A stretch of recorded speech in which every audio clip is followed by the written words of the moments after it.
Hoje é 28 de julho de 2024, dia de eleição. Na Venezuela está acontecendo uma eleição muito disputada entre o líder socialista de longa data, Nicolás Maduro, e o líder do partido de oposição, Edmundo González.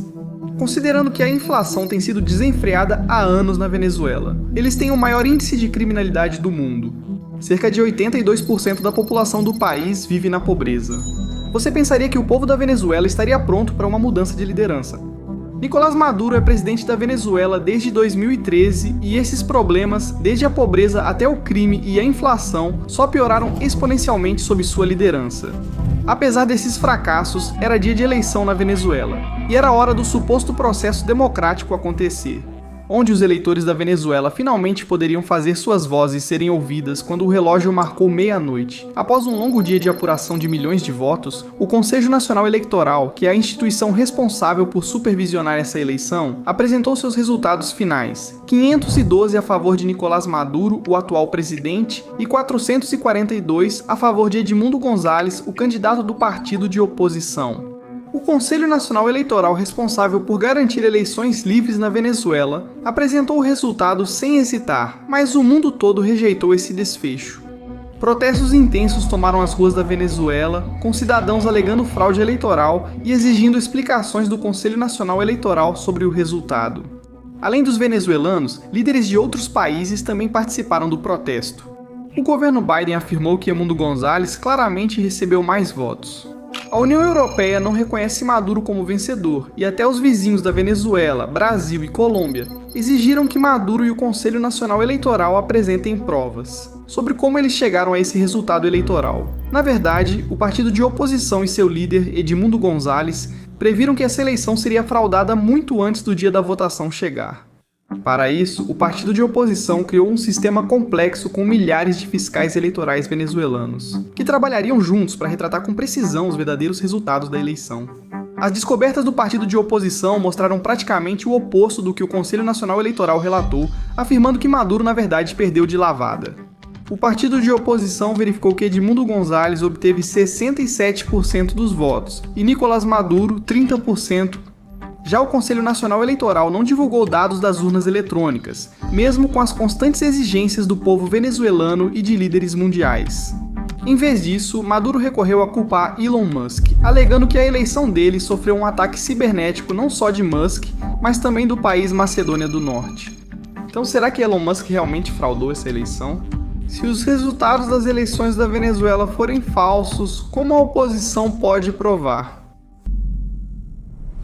A Venezuela já enfrentou eleições fraudadas. A eleição presidencial mais recente neste país foi em 2018. A participação nessa eleição foi recorde de baixa, apenas 46%, com cerca de 6 milhões de venezuelanos supostamente reelegendo Maduro. Essa participação extremamente baixa se deve em grande parte ao fato de que a maioria dos venezuelanos não acreditava que seu voto realmente importava. Considerando que a eleição seria fraudada a favor de Maduro, independentemente do resultado real, Maduro tem tomado medidas drásticas para silenciar qualquer um que não lhe dê apoio. Antes das eleições de 2018, Maduro aprovou uma lei contra o ódio que previa até 20 anos de prisão para quem criticasse o governo. Após a vitória de Maduro nas eleições de 2018, vários líderes mundiais rejeitaram rapidamente os resultados. Praticamente toda a América do Sul, Europa e os Estados Unidos tinham razões para crer que a eleição foi roubada do líder da oposição, Henri Falcón. O problema era que o partido de oposição tinha poucas provas para comprovar fraude nesta eleição. Eles não conseguiram tomar medidas concretas para tirar Maduro do poder, mas não iam deixar que essa falta de evidências acontecesse de novo. A eleição de 2024 seria bem diferente ao entrar no ciclo eleitoral de 2024, o partido de oposição tinha um candidato favorito. 24 milhões de venezuelanos votaram nas primárias da oposição, e 93% escolheram Maria Corina Machado. Maria Machado já foi outsider na política venezuelana, onde condenava fortemente um movimento crescente no país. Conhecido como chavismo, o chavismo era uma ideologia política iniciada por Hugo Chávez, que se baseava na ideia de socialismo democrático. Essa era uma filosofia extremamente atraente, compartilhada por muitos venezuelanos, mas com o passar do tempo, e com o chavismo sendo praticado tanto pelo antigo líder, Hugo Chávez, quanto pelo atual, Nicolás Maduro, essa filosofia acabou sendo marcada por corrupção governamental e total má gestão da economia. Mesmo que a Venezuela tenha eleições a cada 6 anos, o país teve apenas 2 líderes nos últimos 25 anos, Hugo Chávez e Nicolás Maduro. Sob o chavismo, a Venezuela passou de muito rica e próspera a um dos lugares mais difíceis para viver. O país, assolado por hiperinflação, criminalidade, fome e taxas de pobreza extremamente altas. À medida que o povo venezuelano testemunhava esse colapso total do país em primeira mão, líderes da oposição como Maria Machado começaram a ganhar popularidade. No entanto, apesar dos fracassos da Venezuela, esse crescimento de popularidade definitivamente não foi uma tarefa fácil para o partido de oposição conquistar. O governo domina quase toda a mídia na Venezuela, tornando muito perigoso o jornalismo independente. Além disso, só 40% dos venezuelanos têm acesso à internet, o único lugar onde eles poderiam ver qualquer forma de jornalismo independente. A mídia aqui é rigidamente controlada por Maduro e pelo governo, proibindo qualquer pensamento independente. Os fracassos drásticos de Nicolás Maduro e seu regime, no entanto, foram suficientes para começar a construir apoio ao partido de oposição. Maria Machado sonhava há anos em destruir o chavismo, e agora era sua chance de vencer a eleição. Após as primárias desse partido de oposição em outubro de 2023, onde Maria Machado conquistou 93% de apoio dentro do partido, Maduro e seu regime começaram a parecer intimidados pelo crescente apoio a Machado. Mesmo assim, Maria Machado afirmava que a eleição seria justa e sem corrupção. Ele chegou ao ponto de se reunir em Barbados no mesmo mês para assinar um compromisso eleitoral. Em outubro de 2023, Nicolás Maduro visitou essa ilha ao norte da Venezuela com sua nova rival, Maria Machado. E representantes dos Estados Unidos concordaram em manter a paz e a democracia no próximo ciclo eleitoral. A promessa não pareceu durar muito, ao menos para a oposição. Em janeiro de 2024, o regime de Maduro tomou uma decisão histórica no processo eleitoral.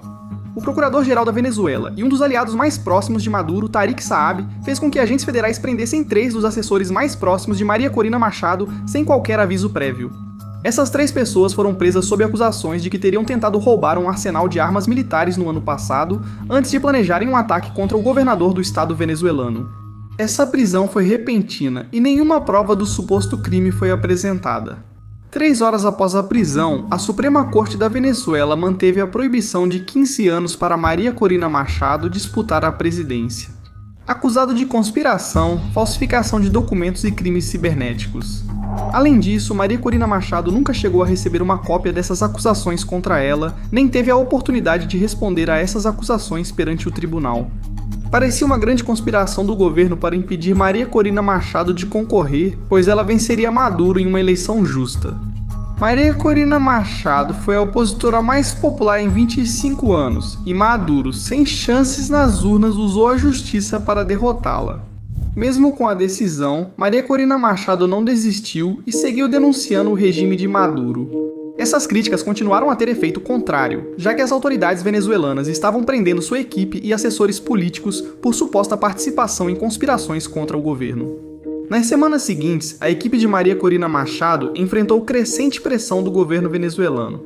A comunidade internacional agora incentivava Maria Corina Machado a indicar um novo líder. Em 22 de março de 2024, Maria Corina Machado aceitou ser substituída, já que a Suprema Corte não permitiria sua candidatura. Maria Corina Machado originalmente escolheu a professora venezuelana Karina Lloris, de 80 anos. No entanto, a candidatura de Karina Lloris durou muito pouco, já que a equipe de Lloris estava tentando registrar a candidatura pelo site da eleição. Um problema no computador teria impedido o registro. Esses problemas estavam se acumulando e em pouco tempo o partido de oposição estava novamente procurando um novo candidato.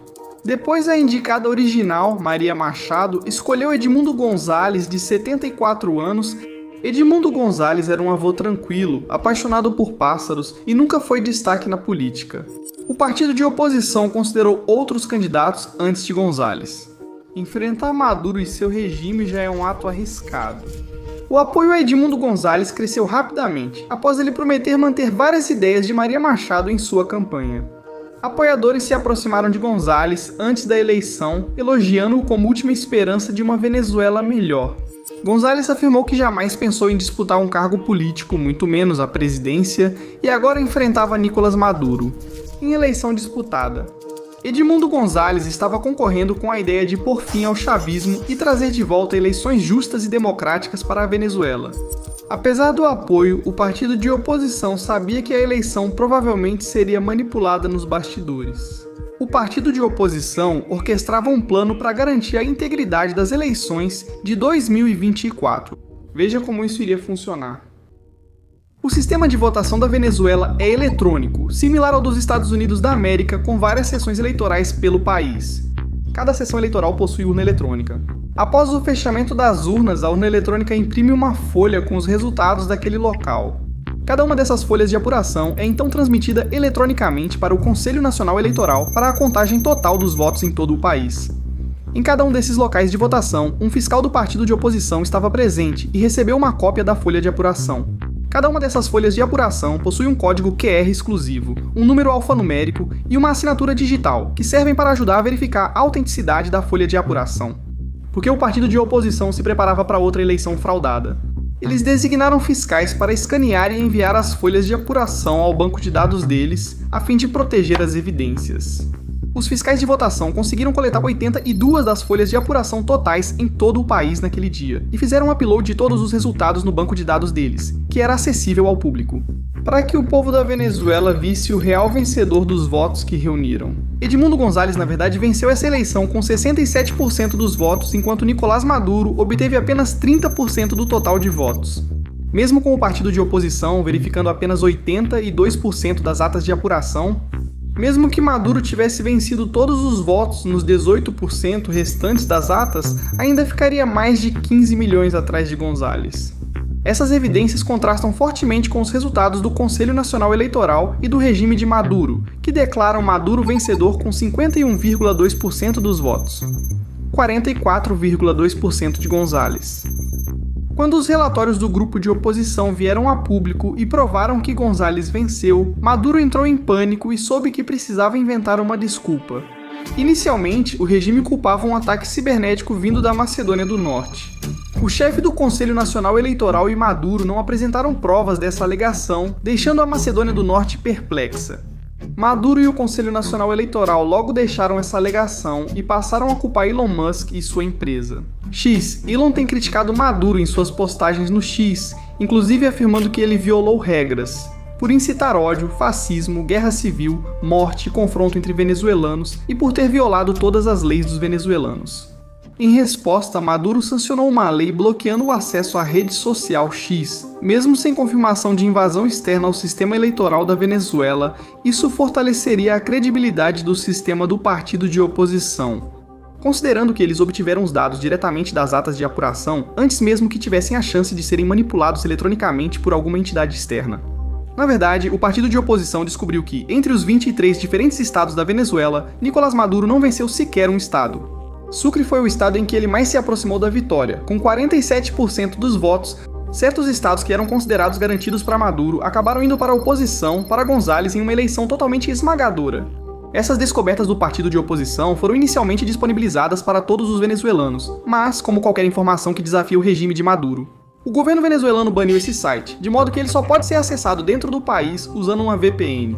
Mídias americanas checaram as descobertas do partido de oposição para verificar sua autenticidade. E para dar crédito, é muito provável que esses números sejam confiáveis. Por exemplo, o Washington Post analisou apenas aquelas folhas que continham códigos QR válidos e escaneáveis que poderiam fornecer dados adequados. Isso correspondeu a 97 das folhas de apuração publicadas pelo partido de oposição, comprovando a legitimidade dos dados. Edmundo González reafirmou ser o verdadeiro vencedor da eleição de 28 de julho e se recusa a desistir facilmente. González se recusou a ir à Suprema Corte venezuelana, alegando a corrupção existente, e também teme pela própria segurança. Apesar das falhas democráticas da Venezuela, você nunca ouve muito sobre esse país nas notícias tradicionais. Isso ocorre em parte pela dependência dos Estados Unidos da América e países europeus do petróleo venezuelano. Os Estados Unidos já sancionaram a Venezuela anteriormente devido às irregularidades do governo. Várias dessas sanções foram suspensas recentemente devido ao alto preço da gasolina. Os Estados Unidos também evitam impor sanções ao Azerbaijão, país frequentemente em guerra com a Armênia. O Azerbaijão também é grande fornecedor de petróleo. E você pode descobrir exatamente por que a mídia não cobre a guerra deles com a Armênia neste vídeo aqui.